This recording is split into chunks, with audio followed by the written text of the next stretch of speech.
السلام علیکم ورحمۃ اللہ وبرکاتہ۔ الحمدللہ والصلاة والسلام علی رسول اللہ، اما بعد۔ سورۃ النساء آیت نمبر 19۔ اعوذ باللہ السمیع العلیم من الشیطان الرجیم من ہمزہ ونفخہ ونفثہ ولا تعضلوہن لتذہبوا ببعض ما آتیتموہن۔ تم انہیں نہ روکو تاکہ تم لے جاؤ بعض وہ جو تم نے انہیں دیا۔ الا ان یأتین بفاحشۃ مبینہ، مگر یہ کہ وہ واضح فحاشی لے آئیں۔ وعاشروہن بالمعروف، اور اچھے طریقے سے ان سے زندگی بسر کرو۔ فإن کرہتموہن فعسى ان تکرہوا شیئا ویجعل اللہ فیہ خیرا کثیرا، اور اگر تم انہیں ناپسند کرتے ہو بس قریب ہے کہ تم کسی چیز کو ناپسند کرو اور اللہ نے اس میں بہت خیر رکھی ہو۔ اس آیت مبارکہ میں مزید 3 باتوں کو ذکر کیا گیا۔ پیچھے جو مسئلہ تھا وہ یہ تھا کہ عورت کا خامند فوت ہو گیا، اس کے عزیز و اقارب میں سے کوئی اٹھتا، عورت پر کپڑا ڈالتا اور یہ کہتا یہ میری وراثت ہے۔ حتیٰ کہ ابن ابی حاتم نے روایت ذکر کی ہے کہ صحابی ایک فوت ہوئے تو ان کا جو بیٹا تھا دوسری بیوی سے، اس نے اپنی باپ کی دوسری جو اپنی سوتیلی ماں کے اوپر کپڑا ڈالا اور کہا کہ یہ بس اب میری اجازت کے بغیر کچھ نہیں کر سکتی۔ وہ پھر اللہ کے نبی صلی اللہ علیہ وسلم کے پاس آئی، کہا کہ اللہ کے رسول نہ میرا وہ نکاح کرتا ہے، نہ خود میرے سے کرتا ہے اور نہ مجھے کسی طرف بھی نہیں چھوڑتا، نہ خرچہ دیتا ہے۔ آپ نے فرمایا کہ ٹھہر جاؤ، اللہ تعالیٰ تمہارے بارے میں کوئی قرآن اتارے گا۔ اللہ نے یہ آیت مبارکہ اتار دی جس میں ایک واضح طور پر ہے کہ آج کے بعد تم عورتوں کو زبردستی ان کے مالک نہیں بن سکتے۔ ہاں وہ خود تم سے نکاح کرنا چاہیں تو ٹھیک ہے، وگرنہ تم زبردستی ان سے کسی بھی طرح نکاح نہیں کر سکتے۔ ایک بات، ولا تعضلوہن لتذہبوا ببعض ما آتیتموہن الا ان یاتین بفاحشۃ مبینہ۔ یہاں سے ایک دوسری بات ہے جس کا پہلے موضوع سے بھی تعلق ہے اور الگ بھی تعلق ہے۔ پہلے موضوع سے تعلق اس طرح بنتا ہے، بعض دفعہ وہ عورت کے اوپر کپڑا ڈال دیتے، عورت کو اپنی ملکیت بنا لیتے اور اس کو اذیت دیتے۔ کیوں اذیت دیتے؟ کہ یہ ہمارے ساتھ کوئی لے دے کرے اور پھر ہم اس کو چھوڑیں۔ وہ لے دے یہ ہوتی تھی کہ وہ اپنے خامند کی جائیداد میں سے جس چیز کی وارث بنی تھی نا، اس کو کہتے وہ واپس کر، یا جو حق مہر اس کے پاس تھا خامند کا، اس کو کہتے وہ ہمیں دے۔ اللہ نے فرمایا کہ تم انہیں نہ روکو نکاح کرنے سے، تاکہ جو کچھ تم کبھی ان کو دے چکے تھے، وہ مرنے والا تمہارا عزیز اسے دے چکا تھا، تم اس کو واپس دینا چاہتے ہو، ایسے نہیں کرو۔ ایک صورت مرنے والے کا عزیز ہی اس کو نکاح سے روک دیتا جب تک وہ کچھ اس کو دے نہ دیتی۔ دوسرا مطلب جو زیادہ واضح ہے وہ یہ ہے، یہاں خطاب خامندوں کو کیا جا رہا ہے۔ خامند یوں کرتے جو عورت پسند نہ ہوتی، اب اس کو طلاق نہ دیتے، کیونکہ جب طلاق دی جاتی ہے تو حق مہر چھوڑا جاتا ہے، حق مہر واپس نہیں ملتا۔ وہ یہ کرتے، وہ عورت کو سخت اذیتیں دیتے، مارتے، کھانا بند کر دیتے، برا بھلا کہتے، غلط رویہ اختیار کرتے۔ کس لیے؟ تاکہ وہ خود ہی میرے سے جان چھڑانے کے لیے خلا دائر کرے۔ جب وہ مطالبہ کرے گی تو میں اس سے کہوں گا کہ دیکھو میں نے تو کوئی کمی نہیں کی، اب یہ خود میرے سے مانگ رہی ہے تو ٹھیک ہے میں اس کو چھوڑتا ہوں۔ یعنی کہ جو حق مہر دیا تھا وہ واپس لینے کے لیے عورت کو اذیت دینا، تکلیف دینا، تاکہ وہ حق مہر بھی مجھے واپس چھوڑ جائے اور خالی ہاتھ یہاں سے چلی جائے۔ اللہ تعالیٰ نے فرمایا کہ یہ کام تم نہ کرو۔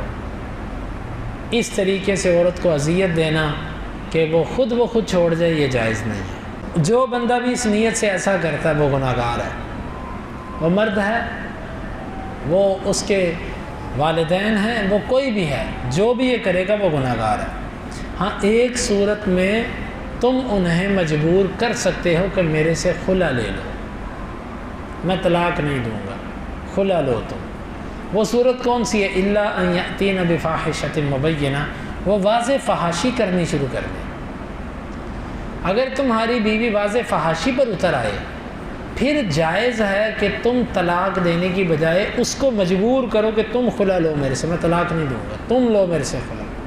کیونکہ آپ نے جو معاہدہ کیا تھا، نکاح ایک معاہدہ ہوتا ہے، آپ اس کو پیسے دے کر، حق مہر دے کر اس کے ساتھ زندگی بھر کا آپ نے ساتھ لیا اسے، اب وہ معاہدہ اس نے غلط طریقے سے توڑا ہے فحاشی کر کے۔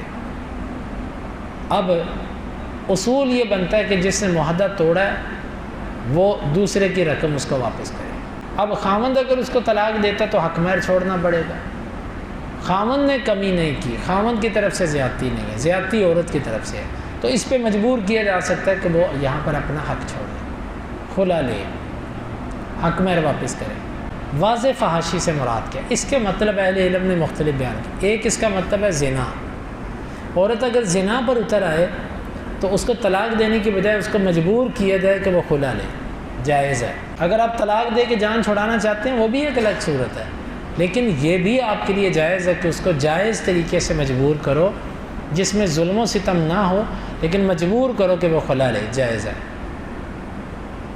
دوسری صورت فحاشی کی، عورت انتہائی بد زبان ہے، اس کی زبان سے خاوند کو تکلیف، اور بس اس نے ایک عجیب قسم کی قیامت برپا کر رکھی ہوتی ہے، گھر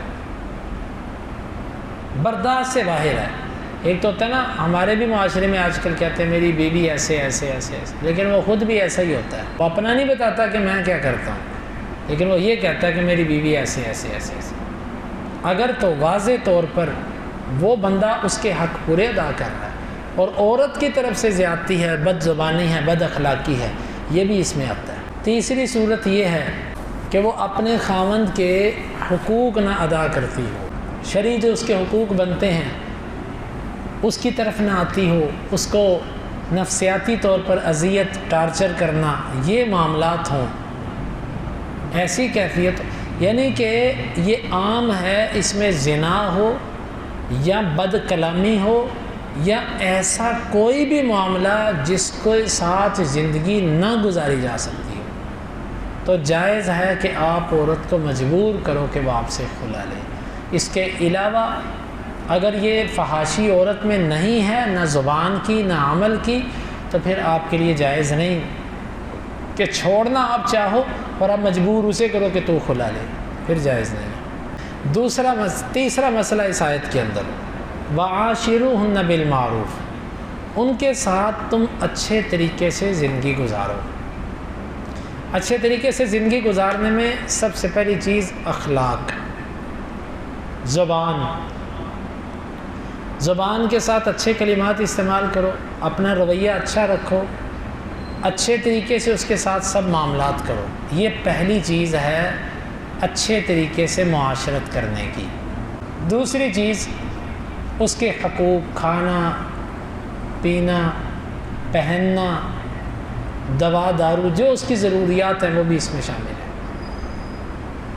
گفتگو بھی اچھی کرنا، رویہ بھی اچھا رکھنا، یہ اللہ نے اس کا حکم دیا بیویوں کے ساتھ اچھا اخلاق استعمال کرنے کا، یعنی کہ ہر وقت غصہ ہی غصہ، ہر وقت لڑائی لڑائی، ہر وقت جو ہے نا وہ اچھے اخلاق کے ساتھ، اور پھر اس کی ضروریات کو پورا کرنا، اس کے اخراجات کو پورا کرنا۔ وَعَاشِرُوهُنَّ بِالْمَعْرُوفِ، ان کے ساتھ اچھے طریقے سے رہو، جو معروف جو طریقہ چلتا ہے، عرف کا جو طریقہ چلتا ہے اس کے ساتھ چلو ان کے ساتھ۔ یہ دوسرا حکم ہو گیا۔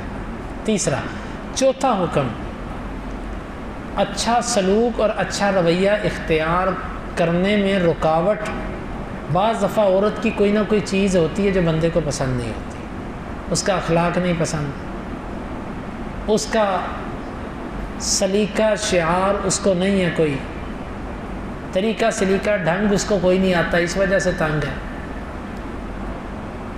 اس کی شکل و صورت ایسی نہیں ہے جو اس کو پسند ہو، اس وجہ سے تنگ ہے۔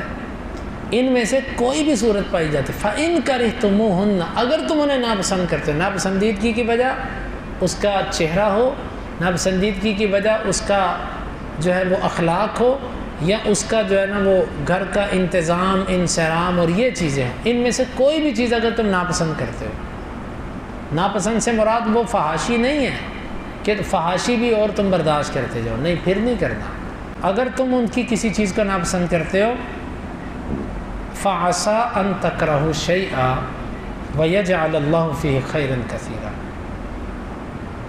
ممکن ہے کہ تم ایک چیز کو ناپسند کرتے ہو اور اللہ نے اس میں بڑی خیر رکھی ہو۔ اللہ اکبر۔ یعنی تم اپنی بیوی کو تو ناپسند کرتے ہو اس کی کسی نہ کسی وجہ سے، چہرے کی وجہ سے، اخلاق کی وجہ سے، طریقہ سلیقہ نہ ہونے کی، لیکن ممکن ہے اس کے ذریعے اللہ تمہیں کتنی خیر دے دے۔ پہلی خیر کیا ہے؟ ایسی بیوی کو برداشت کرنا بہت اجر کا باعث ہے۔ پہلی خیر تو یہ ملی کہ تمہیں اجر ملے گا اس پر، بیوی کو برداشت کرنے پر اجر ہے۔ دوسری چیز، ممکن ہے اللہ تمہیں اس سے اولاد ایسی دے کہ تمہاری آنکھیں ٹھنڈی ہو جائیں، کہ چلو یار وہ تو جیسی بھی تھی تو لیکن اولاد اللہ نے مجھے بڑی دے دی۔ ہمارے استاذ محترم ایک بات سنایا کرتے تھے، مجھے قرآن مجید کی تفسیر میں یہ اچھا نہیں لگ رہا، لیکن یہ تفسیر نہیں ہے، اس سے ہٹ کے ایک بات ہے۔ وہ کہتے تھے کہ انہوں نے بھی ہمیں سبق پڑھاتے پڑھاتے ایک دفعہ واقعہ سنایا۔ وہ کہتے کہ سچ ہے یا جھوٹ ہے یہ میرا اللہ جانتا، لیکن وہ کہتے کوئی بندہ تھا، وہ بیچارہ اس کی بیوی ذرا تیز مزاج تھی تو وہ کافی اس کے ساتھ کرتی، اور وہ ذرا کمزور تھا ہر اعتبار سے، عورت اس کی ذرا ہر اعتبار سے بہتر تھی، تو وہ اس کے ساتھ کافی کوشش کرتی لڑنے کی کہ یہ میری جان چھوڑے کسی طرح، تو وہ بیچارہ صبر ہی کرتا رہتا، حتیٰ کہ ایک دن وہ گھر کے کنویں کے پاس وہ پانی نکال رہا تھا، اس نے اس کو دھکا ہی دے دیا کہ چل وچ ڈگے مرے جان چھوٹے خاوند کو۔ خیر وہ اللہ کی طرف سے اس کی بڑی ہوئی تھی، وہ پھر نکل آیا۔ وقت گزرتا رہا تو ایک دن بوڑھا ہو گیا، بچے بھی ہو گئے، بچوں کی آگے شادیاں بھی ہو گئیں، پوترے دوترے بھی سارے آ گئے۔ ایک دن ایسا ہوا کہ وہ گھر کے صحن میں بیٹھا ہوا ہے اور سارے بچے بچیاں اپنے بچوں کے ساتھ سامنے بیٹھی ہوئی ہیں۔ اس نے سب کو دیکھا تو اس کو وہ واقعہ یاد آ گیا، کہتا بلے او گزاریا، بلے او گزاریا، گزارا کیا اور آج اتنا بڑا ٹبر موجود ہے۔ اگر گزارا نہ کیا ہوتا تو پھر آج کچھ بھی نہ ہوتا۔ تو بلے او گزاریا جو ہے نا، اس کو ضرور اپنے کسی نہ کسی خانے میں بٹھا کے رکھیں۔ بعض دفعہ مرد کہتا نہیں جی ہو نہیں سکتا جی، یہ باتیں ہی ہوتی ہیں۔ ہمیشہ اپنے ذہن کے اندر اپنے فیصلے کے بارے میں ایک دوسری رائے ضرور رکھیں کہ میرا فیصلہ غلط ہو سکتا ہے۔ جب یہ سوچ ہوگی اللہ تعالیٰ بڑی برکت کر دے گا۔ تم ایک وجہ سے اس کو ناپسند کرتے ہو، اس طرح کے میں نے کئی واقعات پڑھے۔ بہرحال بہت سارے واقعات ہیں اس طرح کے، اس سے ملتے جلتے، کہ بندہ بیوی کو برداشت کرتا ہے لیکن اللہ اس کے بدلے میں اولاد ایسی دے دیتا ہے کہ سارے دھونے دھل جاتے ہیں۔ اور اسی طرح بعض دفعہ یہ ہوتا ہے کہ چلو عورت کے اندر ایک خوبی نہیں ہے لیکن اور اس کے اندر بہت کچھ ہے۔ اور ایک اور نقطہ اس میں تفسیر سعدی کے اندر لکھا ہے، ایک اللہ تعالیٰ اس میں خیر یہ بھی بندے کو دیتا ہے کہ جو بیوی ناپسند ہو اس کے ساتھ رہ کر گزارا کرنے میں اللہ تعالیٰ انسان کے اخلاق کو بہتر کر دیتا ہے، اس کو برداشت کرنے کی عادت پڑ جاتی ہے، وہ صبر کرتا ہے، برداشت کرتا ہے،